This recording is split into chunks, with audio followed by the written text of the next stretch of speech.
नमस्ते, कैसे हैं आप सब लोग। Beautiful success story.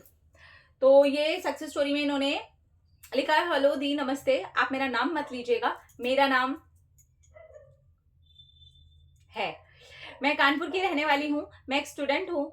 मेरी लॉ ऑफ अट्रैक्शन की सक्सेस स्टोरी है, आपको बताने जा रही हूँ। बहुत ही अमेजिंग है। मेरी मॉम की बहुत ही पुरानी वॉच थी जो मैंने बचपने में तोड़ दी थी और पता नहीं वो कहाँ गुम कर दी थी। वो वॉच मॉम के लिए बहुत ही खास थी क्योंकि वो वॉच पापा ने मॉम को गिफ्ट की थी शादी में और मुझसे टूट गई थी करीब आज से 15 साल पहले, क्योंकि मेरी मॉम की शादी के 32 ईयर हो गए हैं। वॉच काफी ज्यादा पुरानी थी। लेकिन जब मैं बड़ी हुई मुझे मेरी मॉम की वॉच और पापा के दिए हुए गिफ्ट यानी उनकी वॉच की कीमत मालूम हुई। एक दिन आपका वीडियो देखा, लॉ ऑफ अट्रैक्शन के बारे में जाना, मुझे लगा क्या फिजूल की चीज है, ऐसा भी होता है क्या। लेकिन मुझे हर चीज प्रैक्टिकल करने की पड़ी रहती है। और आप यकीन नहीं मानेंगी, मैंने डायरी में लिखा था मुझे मॉम की वॉच मिल गई है और वो सही भी हो गया। और लिखते लिखते मैंने उसको स्टॉप कर दिया। फिर एक दिन मैंने सफाई की और वो वॉच मुझे मिल गई और मैं वॉच को सर्विस के लिए लेकर के गई। वहां उन अंकल ने बोला ये तो काफी ज्यादा पुरानी वॉच लगती है, नानी या दादी की होगी, सही हो पाना मुश्किल है। फिर भी उन्होंने बोला और देखा कि सही होती है या नहीं। और इसी संडे को उन्होंने बोला आप वॉच ले जाना। जब मैं लेने गई तो उन्होंने बोला बहुत ही पुरानी और कीमती वॉच है, अब ये मशीन इसकी महंगी आ रही है। और उन्होंने मुझे वो वॉच उसके बाद चालू करके दे दी। Congratulations and celebrations. मुझे पता है मेरे पास ना अभी भी वो तो मैं मेरी मम्मी से झपट्टा मार के ले आई थी। मेरी मम्मी को मेरे मामा जी ने, मतलब मेरी नानी, मेरे मामा जी, उन्होंने ना एक इयर रिंग्स थे जो बहुत ही पुराने जमाने के हैं। कभी देखना होगा ना तो मुझे बताइएगा, मैं ना उसको अपने वो जो चैनल है ना जिसमें मैं अपनी पर्सनल लाइफ शेयर करती रहती हूँ उसके अंदर शेयर करूंगी। वो इयर रिंग्स गिफ्ट किए थे। तो मेरी मम्मी ने उसको, मैंने बचपन से देखा है उसको वैसे ही पड़े हुए थे।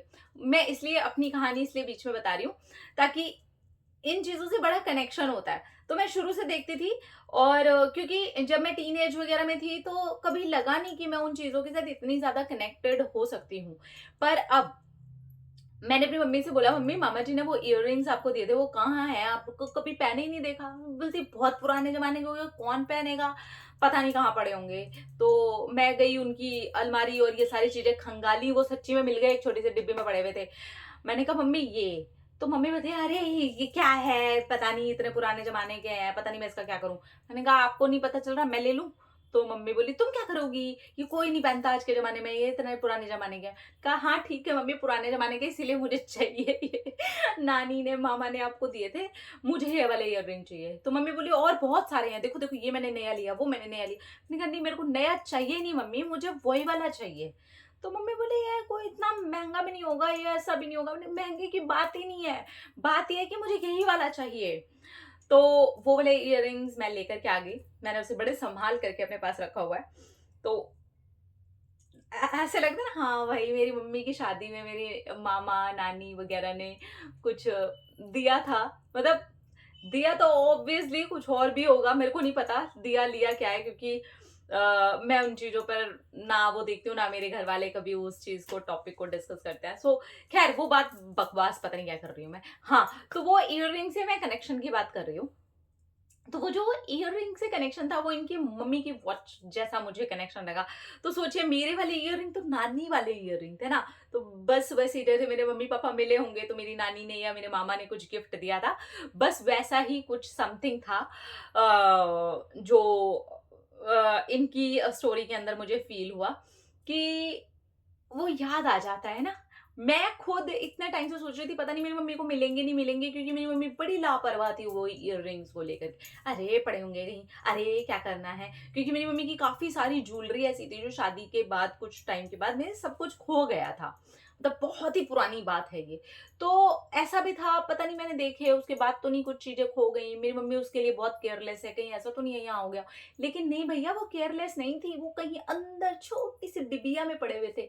तो ये कहानी बिल्कुल मेरी मम्मी के इयररिंग्स जैसी है। हालाँकि मैंने उन्हें ढूँढा नहीं, बस मैं गई, माँगा, झपट्टा मारा और लेके आ गई। हालाँकि मेरी मम्मी ने 100 बहाने करे, नहीं, नहीं, नहीं, नहीं, नहीं, नहीं, नहीं, नहीं, नहीं, नहीं, नहीं। हालाँकि वो मैं पहन नहीं पा रही क्योंकि मेरे कान का छेद बहुत छोटा है और मम्मी वाले इयररिंग का जो था ना, वो पीछे का पिन होता है ना, काफ़ी बड़ा है। पता नहीं उसको क्या करूँ मैं? देखती हूँ उसको क्या कर सकती हूँ। कुछ आपके पास आइडिया हो तो मुझे बताना, पर मुझे समझ में नहीं आ रहा मैं उसका क्या करूँ? पर मैं पता नहीं पहनते तो दर्द होता है यार, वो घुसता ही नहीं है। खैर यार, इनकी वॉच वाली कहानी पर आते हैं। तो इन्होंने अपने ग्रैटिट्यूड के अंदर उसको लिखा और वो इनको सफाई करते हुए मिल गया। तो कहने का ये मतलब है, जब भी आपकी कोई चीज़ें खो जाएँ, तो अपने ग्रैटिट्यूड में लिखिए और घर को साफ करिए। इससे क्या होगा, 2 काम हो जाएँगे। एक तो घर भी साफ हो जाएगा और बहुत सारे अंदर जो इधर-उधर चीज़ें हमारी पड़ी रह गई होती हैं ना, सिर्फ़ वही चीज़ें नहीं, उसके अलावा जो हमारे ध्यान में भी नहीं होती ना, वो चीज़ें भी मिल जाती हैं। ये बहुत पहले से ही मेरा एक्सपीरियंस होता रहा है, इसलिए मैं अब हर हफ्ते 10 दिन में अपना लाइफ़ का कोई ना कोई कोना निकाल-निकाल के खंगालती रहती हूँ कि मैं कुछ भूल ना जाऊँ, यहाँ रख के छोड़ ना दूँ। इसलिए वो हर कोना दिमाग में रहता है, तो वो चीज़ें भी दिमाग में रहती हैं। तो इससे क्या होता है, घर भी सफा-चट हो जाता है, सफा-चट इन द सेंस सफा-सफा साफ-साफ हो जाता है और जो चीज़ें हमारी यहाँ-वहाँ हो गई होती हैं, वो भी हमें मिल जाती हैं। और हम आपके लिए बहुत हैप्पी हैं कि आपको अपनी नानी की जो वॉच है, सिर्फ़ और सिर्फ़ ग्रैटिट्यूड में लिखने से मिल गई। मुझे तो वो भी नहीं करना पड़ा, बस माँगना पड़ा, छीनना पड़ा, ऐसे करके लेके आना पड़ा। ख़ैर, किसी दिन मम्मी को लेके आती हूँ वीडियो में और बोलूँगी, मम्मी ज़रा कहानी सुनाओ तो। हो सकता है मेरी मम्मी कोई कहानी सुनाए। किसी दिन मैं महेश को भी लेके आती हूँ और बोलूँगी, महेश कोई कहानी सुनाओ तो। वो तो बोलते हैं क्या, यूट्यूब के वीडियो में मैं बोलूँ कैसे? मैं बोलूँगा कैसे? बोल ही लेंगे।